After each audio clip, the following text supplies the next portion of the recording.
সঞ্চয়ের পরিবর্তে গ্রাহককে বিনিয়োগে উৎসাহিত করতে চায় সরকার। তারল্য ফাঁদে পড়তে পারে অর্থনীতি, শঙ্কা বিশ্লেষকদের। তাদের যে পরিমাণ সঞ্চয় আছে সেই সঞ্চয় দিয়ে তাদের জীবনযাত্রার মান যেটা আছে সেটা ধরে রাখতে পারছে না। রাজধানীতে জগন্নাথ বিশ্ববিদ্যালয়ে ছাত্রদল নেতা খুন, পুলিশি হেফাজতে নিহতের ছাত্রী, জড়িত দুজন শনাক্ত। বংশাল থানার সামনে সহপাঠীদের বিক্ষোভ। শিগগিরই কক্সবাজার বিমানবন্দর থেকে ডানা মেলবে আন্তর্জাতিক ফ্লাইট। পর্যটন অর্থনীতির নতুন দ্বার উন্মোচনের আশা, প্রস্তুতি নিয়ে প্রশ্ন। একটা আন্তর্জাতিক মানের বিমানবন্দরের সাথে শুধু অবকাঠামো না, এটার সাথে বিভিন্ন ধরনের কানেক্টিভিটিও সম্পৃক্ত। এগুলো না করে যদি করা হয়, আমার মনে হয় মানুষের একটা প্রথমে দর্শনে একটা নেতিবাচক প্রভাব পড়তে পারে। অতিরিক্ত ভূগর্ভস্থ পানি উত্তোলনের প্রভাব, 4 বছরে প্রায় 4 সেন্টিমিটার দেবেছে বরিশালের মাটি। হুমকিতে জনস্বাস্থ্য ও কৃষি। এবং যুদ্ধবিরতির মধ্যেই গাজা ইসরায়েলি আগ্রাসন, একদিনই নিহত 45, অস্ত্রবিরতি লঙ্ঘনের পাল্টাপাল্টি অভিযোগ এখনো বহাল, জানালেন ট্রাম্প।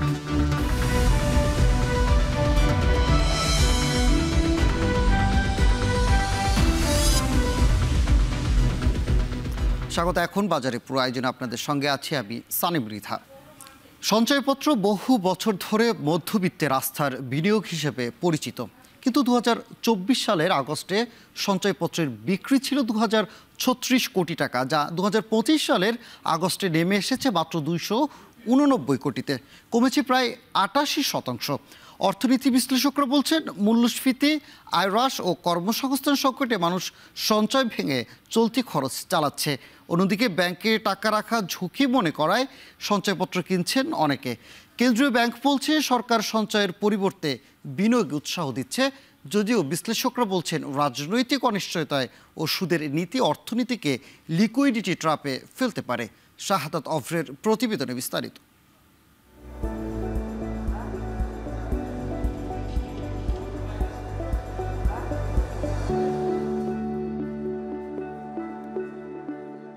সঞ্চয়পত্র বহু বছর ধরে দেশের মধ্যবিত্তের বিনিয়োগের আস্থার জায়গা হয়ে উঠেছে, কিন্তু বর্তমানে সঞ্চয়পত্র ক্রয়ের চেয়ে বিক্রির হারই বেশি।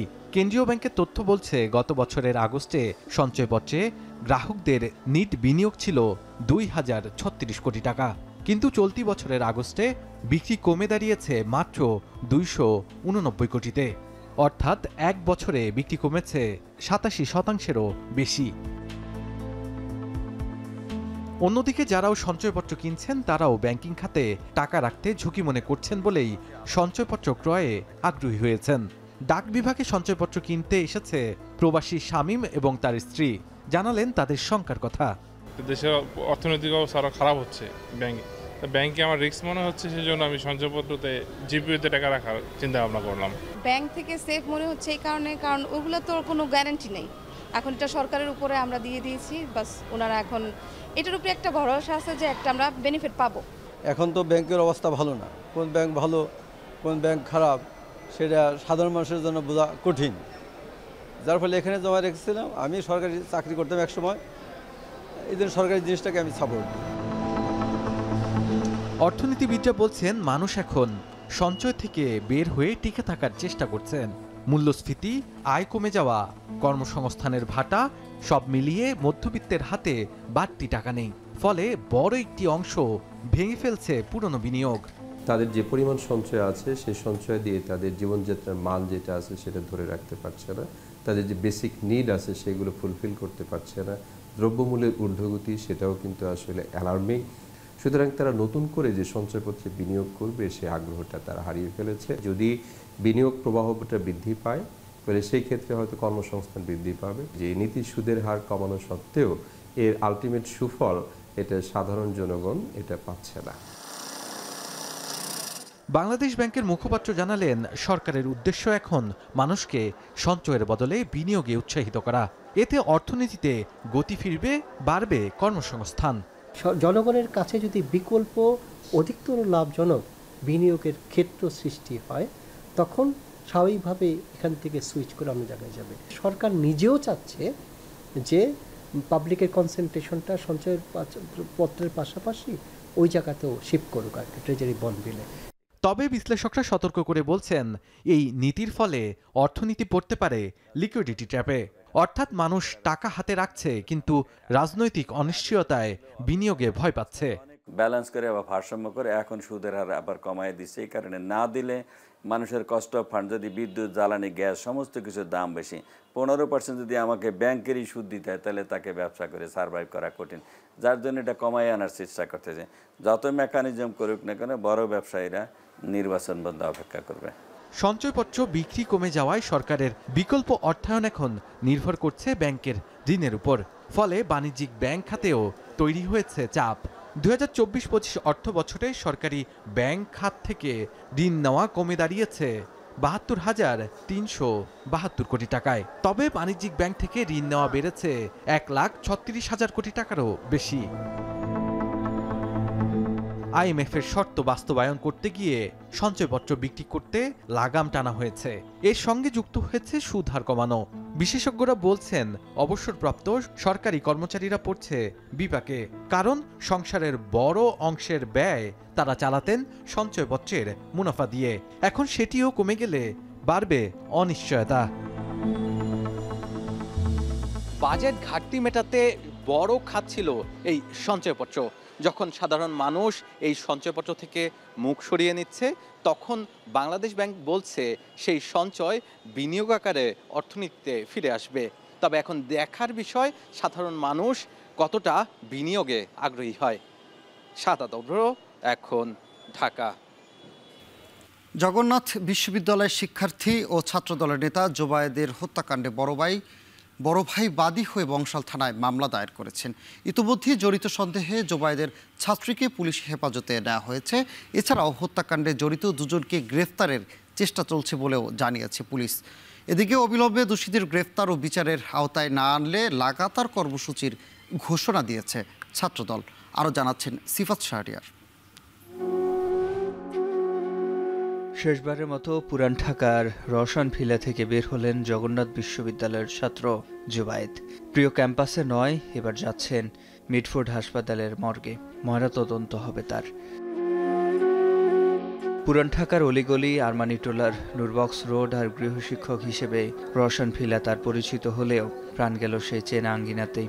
চুরিঘাগাতে, রক্তক্ষরণে, সিঁড়িতেই জীবনের ইতি টেনেছেন পরিসংখ্যান বিভাগের এই ছাত্র।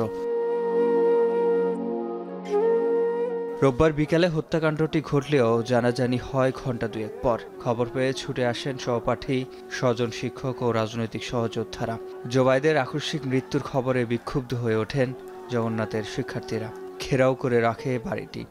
দীর্ঘ 6 ঘণ্টা পর লাশ উদ্ধার করে পিবিআই। এ সময় আইনশৃঙ্খলার নাজুক অবস্থার কারণে ছাত্রদলের নেতাকর্মীরা বারবার হত্যার শিকার হচ্ছে বলে মন্তব্য করেছেন কেন্দ্রীয় ছাত্রদল সভাপতি। বংশাল থানার সাব ইন্সপেক্টর পলাশ আসার পরে সিঁড়ির সামনে একটা চাকু, এই চাইনিজ চাকু, সেটা হচ্ছে উদ্ধার করলো। সেটা উদ্ধার করার পরে আমরা ওনাকে নিয়ে যখন সিঁড়ি দিয়ে উঠলাম, তখন আমি দেখলাম যে দেহটা উল্টো হয়ে পড়ে আছে। বাংলাদেশের আইন শৃঙ্খলা রক্ষাকারী বাহিনী যে নির্লিপ্ততা এবং দেশের আইন শৃঙ্খলা পরিস্থিতি ভেঙে পড়েছে, আমরা সেটা বারবারই বলেছি। অতীতেও দেখেছেন আমরা পারভেজকে হারিয়েছি, সাম্যকে হারিয়েছি। তো দেখা যাচ্ছে ছাত্রদলের নেতাকর্মীরা বারবার ভিকটিম হচ্ছে। তো এই দেশের আইন শৃঙ্খলা রক্ষাকারী বাহিনীর পরিস্থিতি এতটা নাজুক হবে এটি কিন্তু আমরা কখনোই প্রত্যাশা করিনি। সিসিটিভি দেখে হত্যাকাণ্ডে জড়িত 2 জনকে প্রাথমিকভাবে শনাক্ত করেছে পুলিশ। ঘটনায় জড়িত সন্দেহে জোবায়েদের ছাত্রীকে তখনই পুলিশ হেফাজতে নেওয়া হয়। এমন খবরে মধ্যরাত পর্যন্ত বংশাল থানার সামনে বিক্ষোভ করেন শিক্ষার্থীরা। সুষ্ঠু বিচারের দাবি জানান তারা। তার যে রুমমেট, তাদের সাথে কথা বললে যে এটা বুঝতে পারি যে সে বের হওয়ার আগে বারবার ফোন দিচ্ছিল যে আপনি কই, এক্স্যাক্ট লোকেশনটা কই। তিনি যখন কাছাকাছি চলে আসেন তো তখন আবার কল দিছে কই। তো তখন আমি জিনিসটা বুঝতে পারি যে আসলে এটা প্রি প্ল্যান ছিল। যে 2টি ছেলে হত্যাকাণ্ডের সাথে জড়িত, যাদেরকে সিসিটিভি ক্যামেরাতে দেখা গিয়েছে, তাদেরকে আগামী 24 ঘন্টার মধ্যে গ্রেফতার করে আইনের মাধ্যমে সর্বোচ্চ শাস্তি নিশ্চিত করা। বংশাল থানায় জোবায়েদের বড় ভাই ইনায়েত সৈকত বাদী হয়ে মামলা করেন। এ সময় ভাই হত্যার সুষ্ঠু বিচার দাবি করেন তিনি। আমাদের ফ্যামিলি মেম্বার হচ্ছে 6 জন। ফিজিক্যালি একজন ডেড হলেও আসলে মেন্টালি আমরা বাকি 5 জনও ডেড হয়ে গেছে আজকে থেকে। আমার বন্ধু, আমার ভাই, আমি জানি না বাকি জীবন আমি কীভাবে বাঁচবো ওকে ছাড়া। এটা সরকারের নৈতিক দায়িত্ব এবং আইনগত দায়িত্ব দ্রুত খুনিদেরকে বের করে তাড়াতাড়ি ফাঁসির কাস্টে ঝোলানো। আমি কাকা হিসেবে দাবি যারা আমার ভাই পাশ থেকে শুরু করেছে সঠিক তদন্তের মাধ্যমে গ্রেপ্তার করে দৃষ্টান্ত মতো শাস্তি দেওয়া হোক, যাতে ভবিষ্যতে এইভাবে আর কি নৃশংসভাবে খুন না হয়। ঘটনার বিস্তারিত জানতে চাইলে বংশাল থানার অফিসার ইনচার্জ ক্যামেরার সামনে কথা বলতে সম্মত হননি। এদিকে প্রতিবাদে বিভিন্ন ক্যাম্পাসে বিক্ষোভ মিছিল করে ছাত্রদল। সিফাত শাহরিয়ার, এখন, ঢাকা। দিনক্ষণ চূড়ান্ত না হলেও শিগগিরই কক্সবাজার বিমানবন্দর থেকে ডানা মেলবে আন্তর্জাতিক ফ্লাইট। সরকারি প্রজ্ঞাপনের মাধ্যমে এরই মধ্যে মিলেছে আন্তর্জাতিক বিমানবন্দরের স্বীকৃতি। এর মধ্য দিয়ে পর্যটনের পাশাপাশি অর্থনীতি, যোগাযোগ ও বৈদেশিক সংযোগেও উন্মোচন হতে যাচ্ছে নতুন দিগন্ত। তবে টার্মিনাল ভবনের নিচতলা অ্যারাইভাল অংশ পুরো প্রস্তুত হলেও আন্তর্জাতিক ফ্লাইট পরিচালনার জন্য বাস্তব প্রস্তুতি কতটা তা নিয়ে রয়েছে নানা প্রশ্ন। বিস্তারিত মন্তস বিদগ্ধর প্রতিবেদনে। ঢাকা, চট্টগ্রাম ও সিলেটের পর চতুর্থ আন্তর্জাতিক বিমানবন্দর হিসেবে যুক্ত হল কক্সবাজার। বেসামরিক বিমান পরিবহন ও পর্যটন মন্ত্রণালয়ের প্রজ্ঞাপন জারির পর থেকেই চলছে আন্তর্জাতিক ফ্লাইট চালুর শেষ মুহূর্তের প্রস্তুতি। কর্তৃপক্ষের দাবি, আন্তর্জাতিক টার্মিনাল ভবনের নিচতলার অ্যারাইভাল অংশ পুরোপুরি প্রস্তুত। ব্যাংকের কালেকশন বুথ, বৈদেশিক মুদ্রা বিনিময় বুথ সহ প্রবাসী কল্যাণ ও তথ্য কেন্দ্র স্থাপনের কাজও শেষ।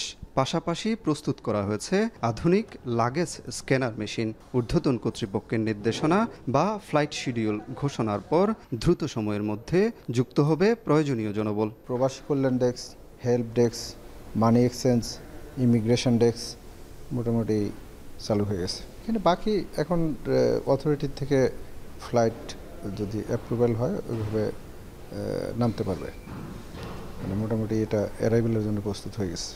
খুব শিগগিরই এই রানওয়ে থেকে আকাশে উড়বে আন্তর্জাতিক ফ্লাইট, যা এই শহরের আকাশপথের ইতিহাস বদলে দেবে। তখন কক্সবাজার শুধু অবকাশ যাপন নয়, আন্তর্জাতিক সংযোগের নতুন কেন্দ্র হবে। প্রথম পর্যায়ে কক্সবাজার, ঢাকা, কলকাতা, কক্সবাজার রুটে সপ্তাহে একটি ফ্লাইট চালুর পরিকল্পনা বিমান বাংলাদেশ এয়ারলাইন্সের। পরবর্তীতে যাত্রী চাহিদা বিবেচনায় ধাপে ধাপে বাড়তে পারে ফ্লাইটের সংখ্যা। ঝিনুকাকৃতির দৃষ্টিনন্দন টার্মিনাল ভবনের কাজ শেষ হয়েছে প্রায় ৮৬%। বর্তমানে ৯,০০০ ফুট দৈর্ঘ্যের রানওয়ে সাগরের বুকে আরও ১,৭০০ ফুট সম্প্রসারণের কাজও শেষ প্রায় ৮৪%। শিগগিরই এটি হতে যাচ্ছে দেশের দীর্ঘতম রানওয়ে। রানওয়ের বিষয়ে রানওয়ের মোটামুটি কাজ 85%, আমি জানছি 85% এর মতো কাজ শেষ হয়ে গেছে, আর প্রজেক্টের সময় আছে, ওর মধ্যে হয়তো শেষ হয়ে যাবে। বিশ্বের দীর্ঘতম সমুদ্র সৈকতের শহর কক্সবাজারে সরাসরি আন্তর্জাতিক ফ্লাইট চালু হলে বিদেশি পর্যটকের সংখ্যা বাড়বে, যার প্রভাব পড়বে পর্যটন সংশ্লিষ্ট ব্যবসা বাণিজ্যে। তবে ব্যবসায়ীদের মতে প্রকৃত আন্তর্জাতিক মানে পৌঁছাতে বিমানবন্দর ও শহরকে সাজাতে হবে বিদেশি পর্যটকদের উপযোগী করে। বাংলাদেশের সামুদ্রিক মাছ পৌঁছে যায়, দুবাইতে যাই, মালয়েশিয়াতে যাই, সিঙ্গাপুরে যাই। এই মাছগুলো যখন কক্সবাজার ইন্টারন্যাশনাল যখন ফ্লাইট চালু হবে, আমরা এই মাছের আইটেমগুলো আমরা সরাসরি কক্সবাজার থেকে আমরা বাইরের দেশে এগুলো পাঠাতে পারবো। একটা আন্তর্জাতিক মানের বিমানবন্দরের সাথে শুধু অবকাঠামো না, এটার সাথে বিভিন্ন ধরনের কানেক্টিভিটিও সম্পৃক্ত। এখানে যারা বিদেশ থেকে আসবে তাদের একটা এনভায়রনমেন্ট, ওয়েলকামিং এনভায়রনমেন্ট এস্টাবলিশ করা, এগুলো না করে যদি করা হয়, আমার মনে হয় মানুষের একটা প্রথমে দর্শনে একটা নেতিবাচক প্রভাব পড়তে পারে। বেবিচকের তথ্যানুযায়ী চলমান ৩ প্রকল্পের মধ্যে কক্সবাজার বিমানবন্দর উন্নয়ন প্রকল্পে ব্যয় হচ্ছে ২,০১৫ কোটি টাকা, রানওয়ে সম্প্রসারণে ৩,৭০৯ কোটি, আর টার্মিনাল ভবন নির্মাণে ব্যয় হচ্ছে ২৭৭ কোটি টাকা। মনতোষ বেদজ্ঞ, এখন, কক্সবাজার। বরগুনা সপ্তাহের ব্যবধানে ১০ থেকে ২০ টাকা কমেছে মুরগির মাংসের দাম। তবে গরু মাংসের দাম অপরিবর্তিত থাকলেও বেড়েছে খাসির মাংসের দাম। এদিকে ফেনীতে বেড়েছে সব ধরনের চাষের মাছ। সপ্তাহের ব্যবধানে কেজিতে বেড়েছে 25 থেকে 40 টাকা পর্যন্ত। বিস্তারিত জানাতে বরগুনার পৌর মার্কেট বাজার থেকে যুক্ত হয়েছেন সহকর্মী সুজন আকন এবং ফেনীর পৌর হকার্স মার্কেটের সামনে থেকে যুক্ত হচ্ছেন সোলাইমান ডালিম। আমরা শুরুতেই বরগুনায় সুজন আকনের কাছে যেতে চাই। সুজন, জানাবেন যে মুরগির মাংসের দাম কমায় ক্রেতা বিক্রেতাদের প্রতিক্রিয়া কেমন?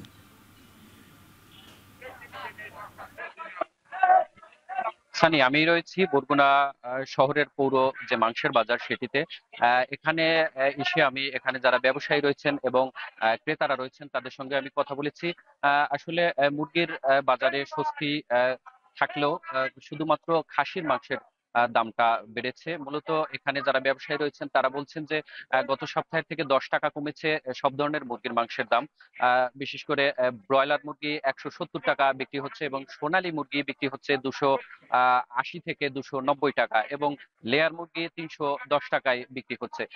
এছাড়াও গরুর মাংসের দাম, যেটি মূলত ষাঁড় গরু, সেটি বিক্রি করা হচ্ছে 750 টাকা এবং গাভী গরুর যে মাংসের দাম সেটি বিক্রি করা হচ্ছে 700 টাকা। এছাড়াও যে খাসির মাংস, সেই খাসির মাংস মূলত এখন বিক্রি করা হচ্ছে 1100 টাকা এবং অন্য যে বকরি যে মাংস, সেই মাংস বিক্রি করা হচ্ছে 900 টাকা। মূলত গত সপ্তাহে খাসির মাংসের দাম ছিল 1000 টাকা কেজি এবং বকরির দাম অপরিবর্তিত রয়েছে।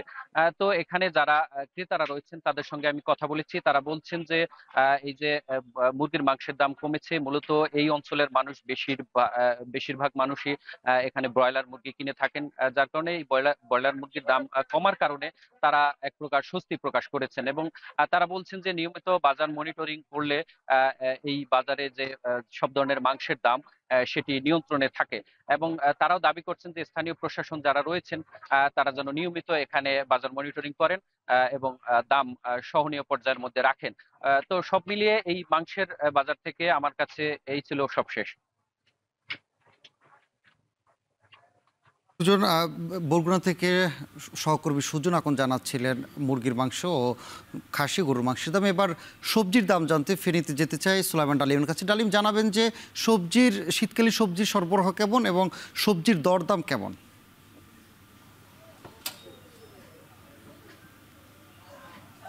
সানি, আমরা সকালেই সবজির বাজারের দাম জানিয়েছি। আমরা যুক্ত হয়েছিলাম সবজির বাজার থেকে। আমরা এখন মাছের বাজার পরিস্থিতি জানাবো। ফেনীতে আমরা যেটি দেখেছি যে সপ্তাহের ব্যবধানে নদীর যেসব মাছ রয়েছে সেসব মাছের চাহিদা কিন্তু একদমই কম।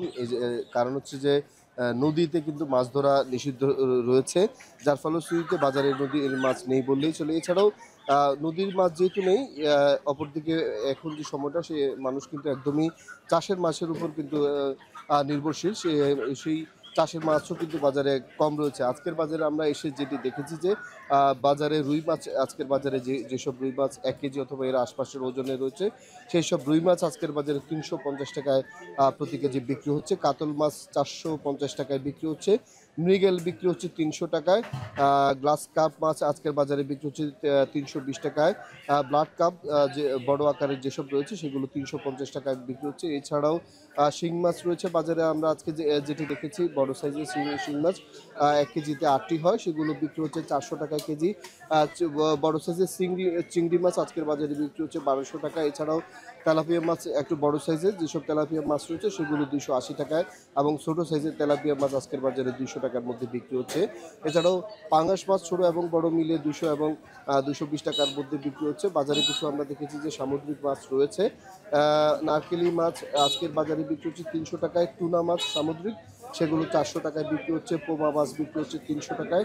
সুরমা মাছ 220 টাকায়। কলম্বো মাছ বিক্রি হচ্ছে 200 টাকা এবং সুরি মাছ বিক্রি হচ্ছে 600 টাকায়। রূপচাঁদা মাছ রয়েছে যেগুলো 800 থেকে 1000 টাকায় মধ্যে বিক্রি হচ্ছে। আমরা কথা বলেছি বিক্রেতাদের সাথে। বিক্রেতারা যেহেতু বলছেন যে এই সময়টাতে মাছের সরবরাহ কিছুটা কম, যার কারণে দাম অন্যান্য সময়ের চাইতে কিছুটা বেশি রয়েছে। অপরদিকে বাজারে নদীতে কিন্তু ইলিশ মাছের যে প্রজনন বাড়ানোর জন্য যে নিষিদ্ধ সময় চলছে, সেই নিষিদ্ধ সময়ের কারণে কিন্তু বাজারে নদীর মাছ একদম নেই বললে চলে। অপরদিকে সাগরের যেসব মাছ রয়েছে সেসব মাছের সরবরাহ যে সময় বেশি থাকে সে সময় দাম কিছুটা কম থাকে।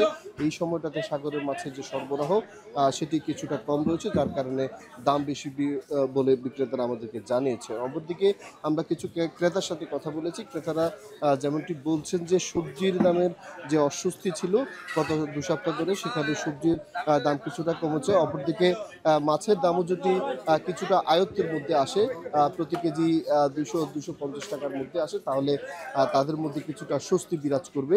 এ ছিল ফেনীর সুলতান মাহমুদ পৌর হকার্স মার্কেট থেকে আমাদের কাছে আজকের মাছ বাজারের খবরের সর্বশেষ। বরগুনা থেকে মাংসের দাম ও ফেনী থেকে মাছের দাম জানাচ্ছিলেন সহকর্মীরা। জমি নেই কিন্তু স্বপ্ন আছে বড়, সেই স্বপ্নের জোরে জমি ছাড়াই বস্তা আদা চাষ করে মিলছে সফলতা। প্রাকৃতিক দুর্যোগ থেকে রক্ষায় সহজে সরিয়ে নেওয়া যায় বস্তা। উৎপাদন ও লাভের পরিমাণ ভালো হয় সাভার, ধামরাই সহ আশপাশের অনেকে ঝুঁকছেন বস্তা পদ্ধতিতে আদা চাষে। হুমায়ুন কবিরের প্রতিবেদনে বিস্তারিত। সাভারে বাড়ছে বস্তায় আদা চাষ। স্বল্প জমি ও খরচ কম হওয়ায় এই পদ্ধতিতে বাড়ছে আদা চাষের পরিমাণ। ফলন ভালো হওয়ায় আগ্রহী হচ্ছেন অনেকে। শখের বসে ইউটিউব দেখে বাড়ির আঙ্গিনায় আদা চাষ করেন শফিকুল ইসলাম।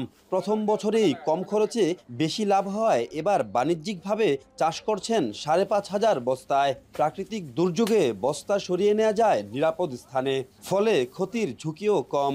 উপজেলা কৃষি অফিস ধামরাইতে যোগাযোগ করে বস্তা আদা চাষের জন্য আমি অল্প দিয়ে প্রথমে শুরু করছিলাম গত বছর ফসল, সেখান থেকে উৎপাদন মোটামুটি ভালো পেয়েছি। সেখান থেকে আমি বাণিজ্যিকভাবে এই আদা চাষ করার জন্য সিদ্ধান্ত নিই।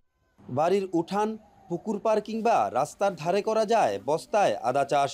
এতে বাড়ছে উৎপাদন, হচ্ছে কর্মসংস্থান। অনেকেই ঝুঁকছে আদা চাষে।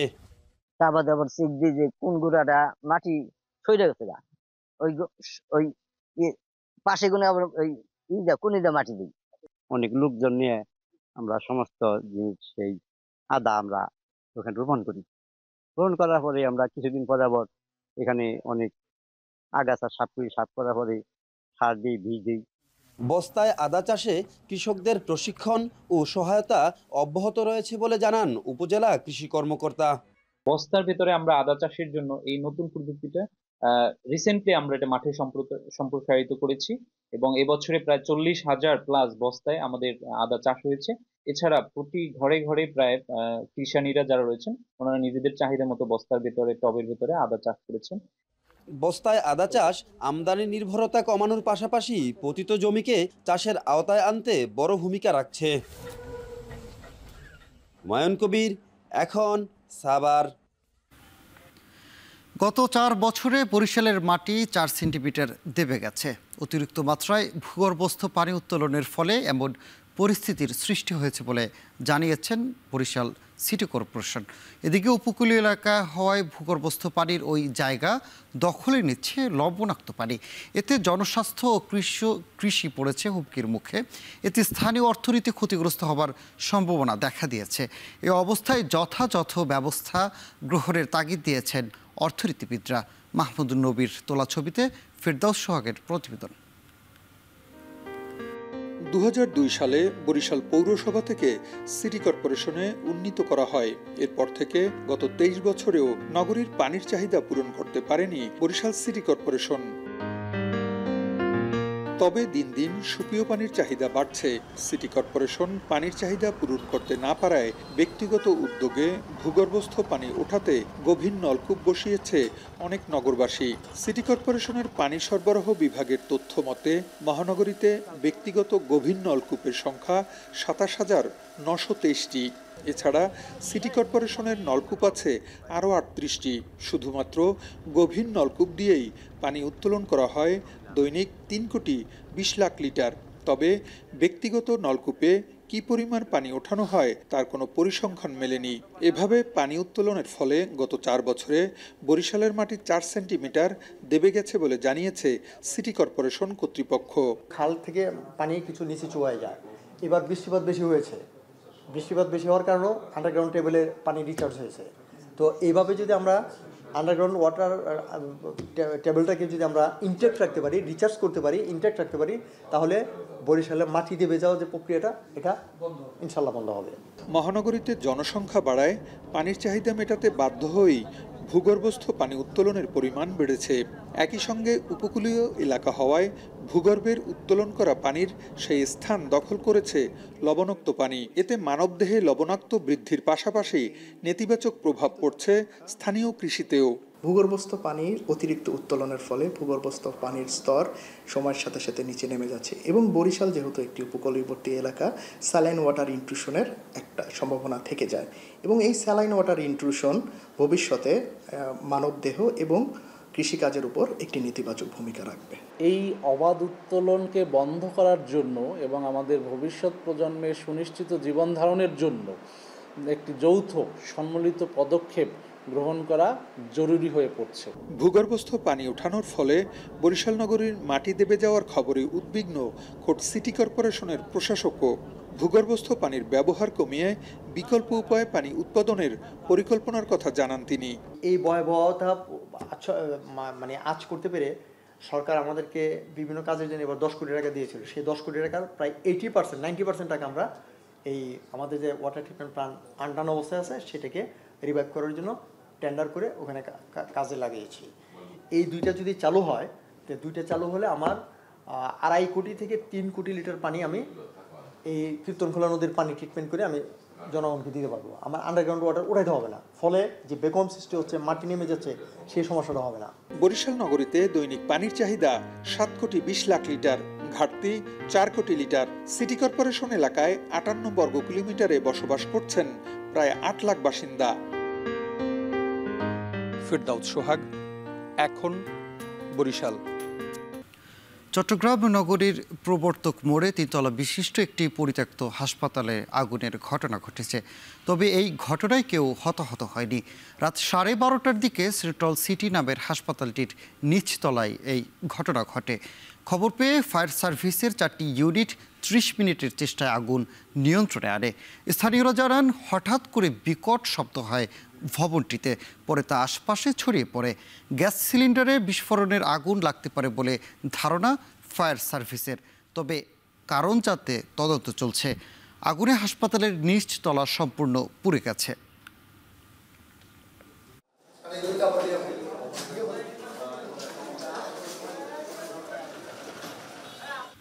এবার আন্তর্জাতিক প্রসঙ্গ। হংকং আন্তর্জাতিক বিমানবন্দরের রানওয়ে থেকে একটি কার্গো বিমান ছিটকে সমুদ্র পাড়ে পড়ার ঘটনা অন্তত 2 জনের প্রাণ গেছে। স্থানীয় সময় সোমবার ভোর 3টা 50 মিনিটে এই দুর্ঘটনা ঘটে। দুর্ঘটনা কবলিত বিমানটি বোয়িং 747 মডেলের কার্গো বিমান। বিমানবন্দর এক বিবৃতিতে জানিয়েছে, দুবাই থেকে যাওয়া বিমানটি অবতরণের সময় ছিটকে পড়ায় রানওয়ের গ্রাউন্ডে থাকা 2 জন মারা গেছেন। তবে বিমানটিতে থাকা 4 ক্রুকে জীবিত উদ্ধার করা হয়েছে। বিমানটি এমিরেটসের EK9788 ফ্লাইট ছিল।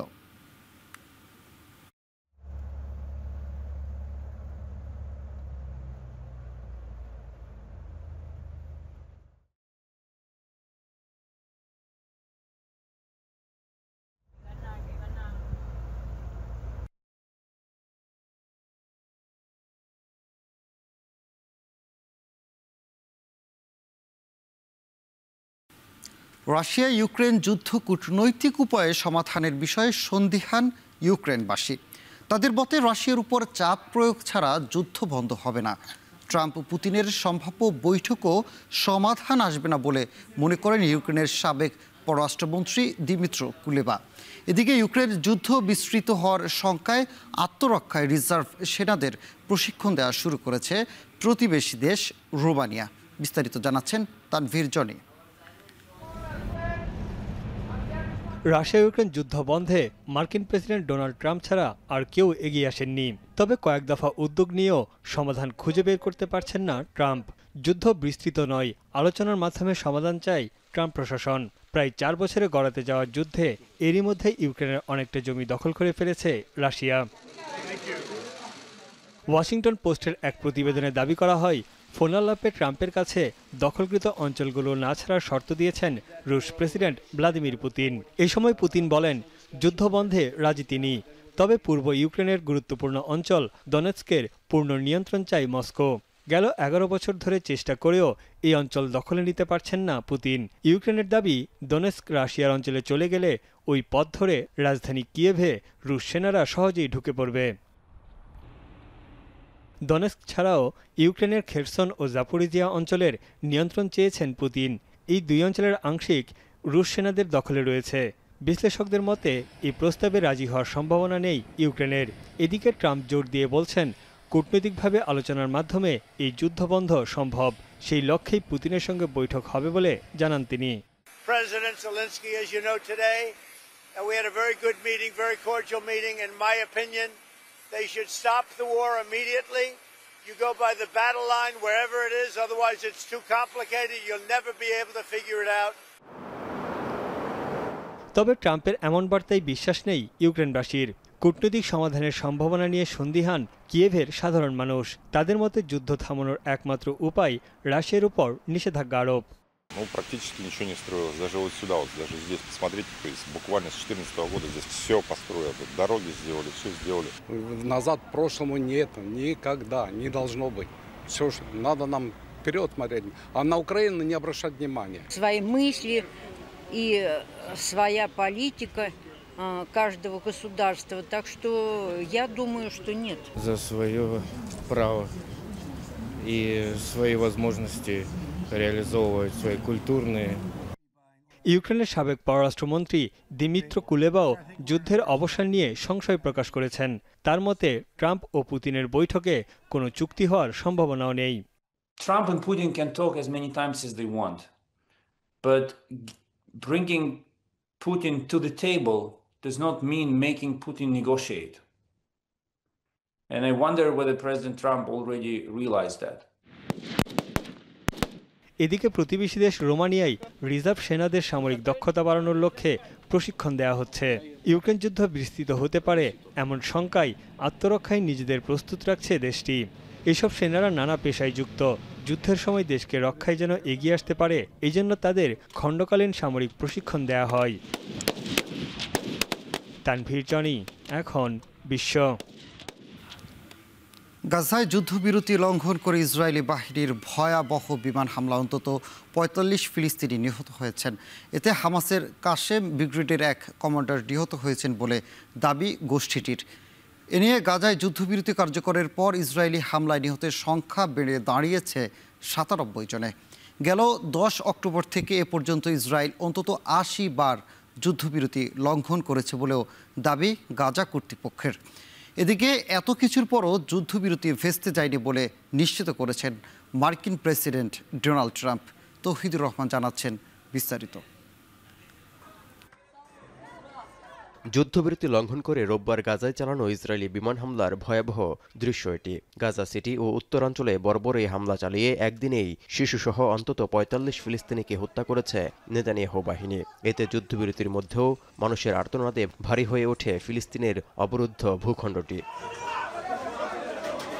এদিন ইয়াহিয়া আল মাবু নামে হামাসের কাশেম ব্রিগেডের এক কমান্ডার নিহত হয়েছে বলে নিশ্চিত করেছে গোষ্ঠীটি। হামলায় আন্তর্জাতিক একটি গণমাধ্যমের সম্প্রচার সরঞ্জামও ক্ষতিগ্রস্ত হয়েছে। ১০ অক্টোবর থেকে প্রায় ১০০ ফিলিস্তিনিকে হত্যা করে যুদ্ধবিরতি প্রচেষ্টা কলঙ্কিত করেছে ইসরায়েলি বাহিনী। এমনকি গেল ১০ দিনে তেল আবিব অন্তত ৮০ বার যুদ্ধবিরতির শর্ত লঙ্ঘন করেছে বলেও দাবি গাজা কর্তৃপক্ষের। এতে মধ্যস্থতাকারীদের উপর ক্ষোভ ঝেড়েছেন সাধারণ ফিলিস্তিনিরা। سجل 40 خرق من يوم وقف اطلاق النار لحديث الساعه هذه وكل اللي استشهدوا اطفال اكبر شهيد كان عمره 15 سنه।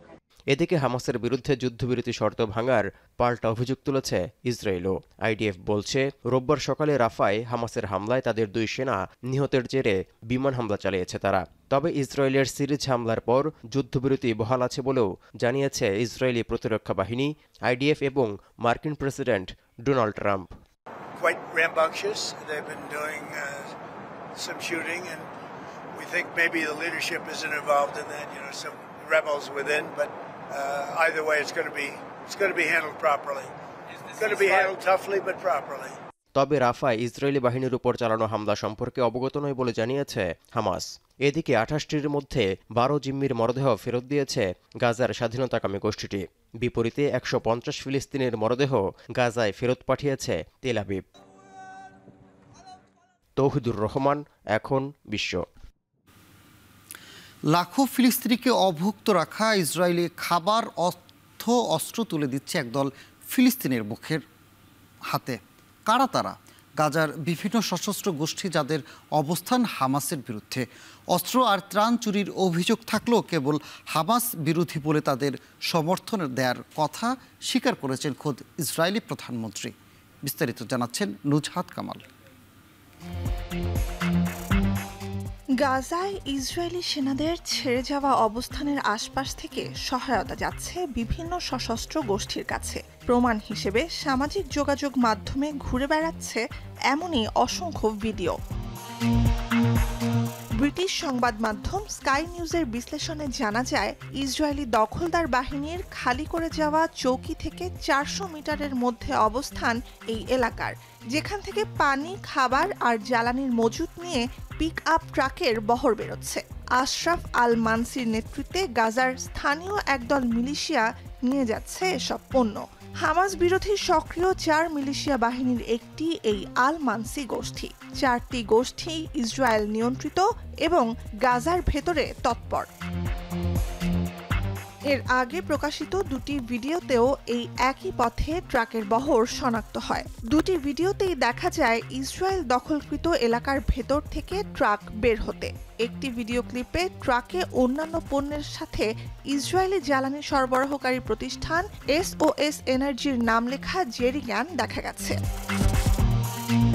পণ্য বোঝাইয়ের সঠিক সময় ভিডিও থেকে বোঝার উপায় নেই। তবে ইসরায়েলি অবকাঠামোর এত কাছে এ ঘটনা বলেই অনিবার্য হয়ে উঠেছে তদন্ত, কারণ ঘটনা এটুকুতেই সীমাবদ্ধ নয়। এর আগে গাজার দক্ষিণে একই ধরনের কিছু গোষ্ঠী ইসরায়েলের দেয়া অস্ত্র, তহবিল আর অন্যান্য সহায়তা নিচ্ছে বলে খবর ছড়িয়েছিল।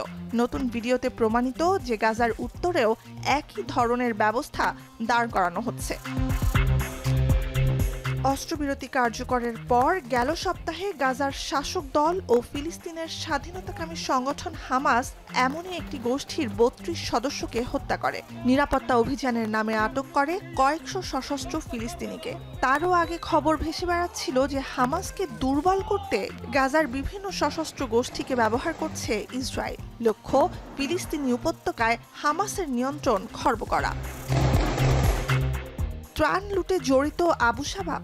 ইসরায়েলের সহযোগী হিসেবে আগেই ইয়াসির আবু শাবাব নামের এক চক্রের নেতা ও তার সমর্থকদের চিহ্নিত করে হামাস। গেল মে মাসের শুরুর দিকে প্রকাশ্যে আসে আবু শাবাব গোষ্ঠীটি।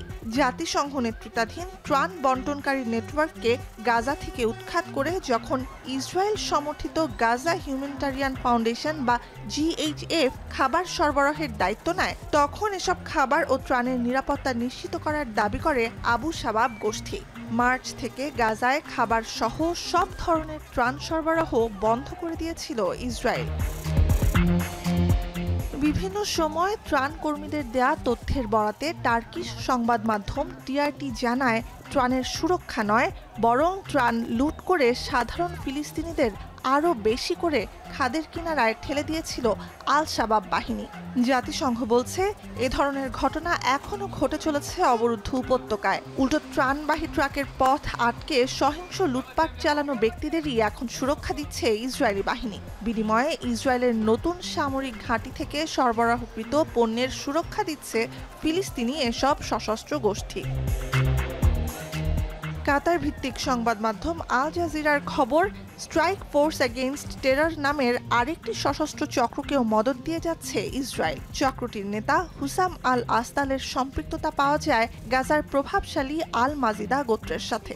ইসরায়েলি বিভিন্ন সংবাদ মাধ্যমের প্রতিবেদন থেকে জানা যায়, অস্ত্রবিরতি কার্যকরের কদিন আগেই অক্টোবর মাসের শুরুতে হামাস যোদ্ধাদের সাথে সংঘাতে জড়ায় চক্রটি। লাখো ফিলিস্তিনিকে অভুক্ত রাখা ইসরায়েলি খাবার, অর্থ, অস্ত্র তুলে দিচ্ছে বিভিন্ন সশস্ত্র ফিলিস্তিনি গোষ্ঠীর হাতে। ব্রিটিশ দৈনিক গার্ডিয়ান বলছে, হামাসের বিরুদ্ধে অবস্থান নেয়া গাজার বিভিন্ন সশস্ত্র গোষ্ঠীকে সমর্থন দেওয়ার কথা স্বীকারও করে নিয়েছেন ইসরায়েলের প্রধানমন্ত্রী বেনয়ামিন নেতানিয়াহু। অস্ত্র আর ত্রাণ চুরির অভিযোগ থাকলেও কেবল হামাস বিরোধী বলেই মিলছে এই সমর্থন। নুজহাত কামাল, এখন বিশ্ব। আইসিসি নারী বিশ্বকাপে নিজেদের ষষ্ঠ ম্যাচে বিকেলে মাঠে নামছে বাংলাদেশ। বিকেল 3:30টায় শুরু হতে যাওয়া ম্যাচ টাইগার্সের প্রতিপক্ষ শ্রীলঙ্কা। বিশ্বকাপের সেমিফাইনালের আশায় টিকিয়ে রাখতে এই ম্যাচে জয়ের কোনো বিকল্প নেই বাংলাদেশের সামনে। বিস্তারিত জুবায়ের আহমেদের প্রতিবেদনে। ইংল্যান্ড আর দক্ষিণ আফ্রিকার বিপক্ষে দারুণ খেলেও জয় পাওয়া হয়নি বাংলাদেশের। বিশ্বকাপের লিগ পর্বের শেষ দিকে এসে এটাই হয়তো বড় আক্ষেপ নিগার সুলতানার দলের জন্য। বৈশ্বিক আসরে বাংলাদেশের প্রথম সেমিফাইনাল ম্যাচ থেকে নিগার সুলতানার দল এখন অনেকটাই দূরে, তবে সম্ভাবনা একেবারেই শেষ হয়নি। নিভু নিভু অবস্থায় থাকা আশার সেই প্রদীপ জ্বালিয়ে রাখতে শ্রীলঙ্কার বিপক্ষে ম্যাচে নজর জ্যোতি নাহিদাদের। চলতি আসরে 5 ম্যাচ থেকে এখন পর্যন্ত কেবল 1 ম্যাচেই জয় পেয়েছে বাংলাদেশ, হেরেছে বাকি 4 ম্যাচেই। 2 পয়েন্ট নিয়ে ষষ্ঠ স্থানে আছে তারা। 5 ম্যাচ থেকে কোনো জয় না পাওয়া লঙ্কান নারীদের অবস্থাও একই। বৃষ্টির কল্যাণে 2 পয়েন্ট পেলেও রান রেটে জ্যোতিদের পেছনেই আছে তারা। বিশ্বকাপে সেমিফাইনাল স্বপ্ন টিকে আছে তাদেরও, যদিও এর জন্য অন্য দলগুলোর ফলাফলের দিকেও নজর রাখতে হচ্ছে লঙ্কান নারীদের। 2 দলের সবশেষ দেখা অবশ্য জয় পেয়েছিল বাংলাদেশ। বিশ্বকাপের প্রস্তুতি ম্যাচে 1 রানের জয় ছিল জ্যোতিদের পক্ষে। অবশ্য সামগ্রিক ফলাফল বিবেচনায় লঙ্কান নারীরাই থাকবেন এগিয়ে। শেষ 5 ম্যাচের মধ্যে 2 জয় তাদের, বাকি 2 ম্যাচ ফল আসেনি বৃষ্টির কারণে। বিশ্বকাপ মিশনে তাই অতীত রেকর্ডটাও বদলের দিকে মনোযোগ টাইগ্রেসদের। হাতে থাকা 2 ম্যাচ জিতলে বাংলাদেশ টিকে থাকবে বিশ্বকাপের সেমিফাইনালের দৌড়ে। মুম্বাইয়ের মাঠ সর্দার পাতিল স্টেডিয়ামে জয় পাওয়ার পাশাপাশি বাংলাদেশকে তাকিয়ে থাকতে হবে অন্যান্য ম্যাচের ফলগুলোর দিকেও। অবশ্য সবার আগে নিজেদের কাজটাই ঠিকভাবে করা জ্যোতির দলের জন্য বড় চ্যালেঞ্জ। জুবায়ের আহমেদ, এখন। শেষ করছি এখন বাজার, তবে তার আগে শিরোনামগুলো জানাবো আরও একবার। সঞ্চয়ের পরিবর্তে গ্রাহককে বিনিয়োগে উৎসাহিত করতে চায় সরকার। তারল্য ফাঁদে পড়তে পারে অর্থনীতি, শঙ্কা বিশ্লেষকদের। তাদের যে পরিমাণ সঞ্চয় আছে সেই সঞ্চয় দিয়ে তাদের জীবনযাত্রার মান যেটা আছে সেটা ধরে রাখতে পারছে না। রাজধানীতে জগন্নাথ বিশ্ববিদ্যালয়ের ছাত্রদল নেতা খুন, পুলিশি হেফাজতে নিহতের ছাত্রী, জড়িত 2 জন শনাক্ত। বংশাল থানার সামনে সহপাঠীদের বিক্ষোভ। শিগগিরই কক্সবাজার বিমানবন্দর থেকে ডানা মেলবে আন্তর্জাতিক ফ্লাইট। পর্যটন অর্থনীতির নতুন দ্বার উন্মোচনের আশা, প্রস্তুতি নিয়ে প্রশ্ন। একটা আন্তর্জাতিক মানের বিমানবন্দরের সাথে শুধু অবকাঠামো না, এটার সাথে বিভিন্ন ধরনের কানেক্টিভিটিও সম্পৃক্ত। এগুলো না করে যদি করা হয়, আমার মনে হয় মানুষের একটা প্রথমে দর্শনে একটা নেতিবাচক প্রভাব পড়তে পারে। অতিরিক্ত ভূগর্ভস্থ পানি উত্তোলনের প্রভাব। 4 বছরে প্রায় 4 সেন্টিমিটার দেবেছে বরিশালের মাটি, হুমকিতে জনস্বাস্থ্য, কৃষি। এবং যুদ্ধবিরতির মধ্যে গাজা ইসরায়েলি আগ্রাসন, একদিনই নিহত 45, অস্ত্রবিরতি লঙ্ঘনের পাল্টাপাল্টি অভিযোগ। এখন বহাল, জানালেন ট্রাম্প। এই ছিল এখন বাজারে। এখন টেলিভিশন ওয়েবসাইটে দেখতে ভিজিট করুন www.ekhon.tv। এছাড়া ফেসবুকে দেখতে ভিজিট করুন facebook.com/tv.ekhon ও ইউটিউবে দেখতে ভিজিট করুন youtube.com/tv.c/ekhon.tv।